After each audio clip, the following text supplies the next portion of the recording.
C'est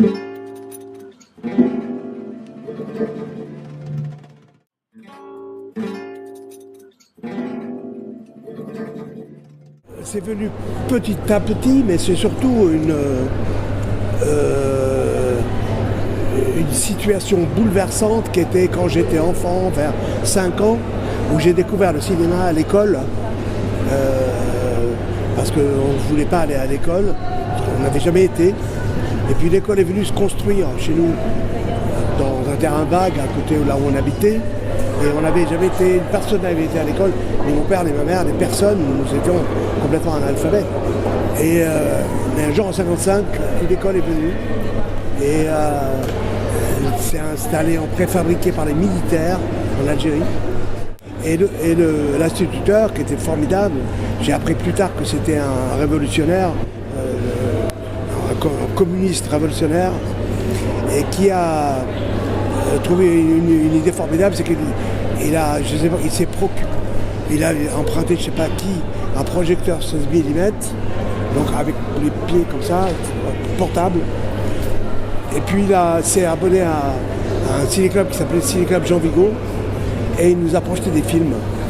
Mais il nous l'a dit en genre, jeudi prochain je vous projette un film.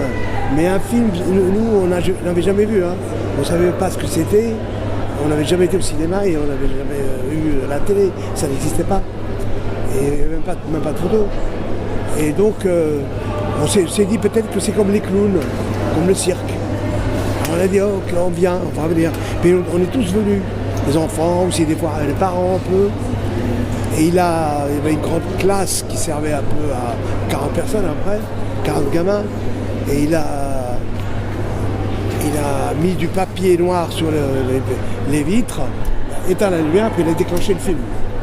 Et déjà rien que le film qui se déclenche dans le noir, sur le drap blanc, devant le tableau, et le film qui commence avec le générique, c'était déjà magique. Des lettres qui tournent, qui s'en vont, qui reviennent, comme ça, c'est déjà magique à l'époque pour moi. Et c'est à partir de ce moment-là où, quand j'ai vu ce film, j'ai été, à mon avis, marqué au fer rouge de...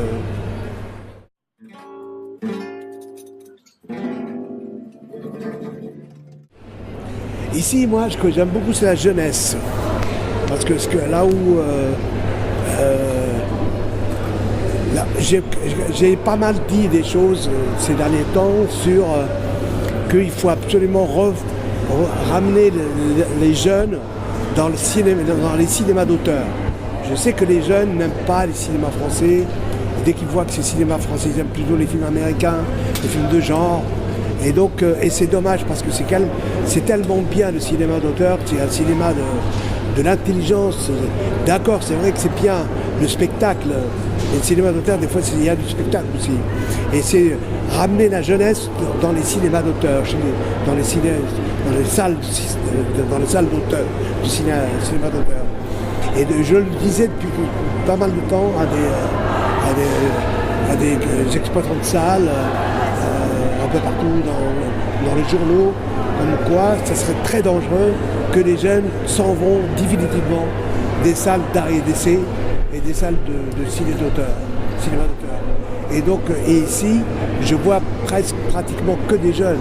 Il n'y a pas que ça, mais je vois pas mal de jeunes qui viennent voir les films et ils sont là. Ils assistent au débat, ils sont présents. Et donc ça me rassure, j'aime bien voir ça.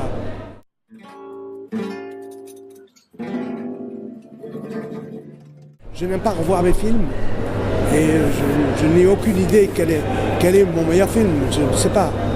Parce que je trouve que ça ne me concerne pas après. Un film, quand vous l'avez fini, il ne vous appartient pas. C'est comme si un ébéniste fait une table.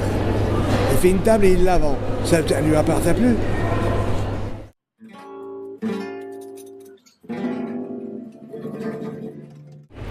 C'est Bérénier Lagrène et Django Reinhardt. Bérénier Lagrène, il a commencé à jouer de la musique, la guitare, à l'âge de 5-6 ans. Mais déjà, il était virtuose. Et Django Reinhardt aussi. C'est un virtuose qui ne sait pas lire la musique, parce qu'il ne sait pas lire ni le français, ni rien. Il ne sait pas lire, il ne savent pas lire les deux. Mais par contre, ils savent jouer de la musique à l'instinct, à l'oreille, et mieux que personne. Django Reinhardt, c'était mieux que personne.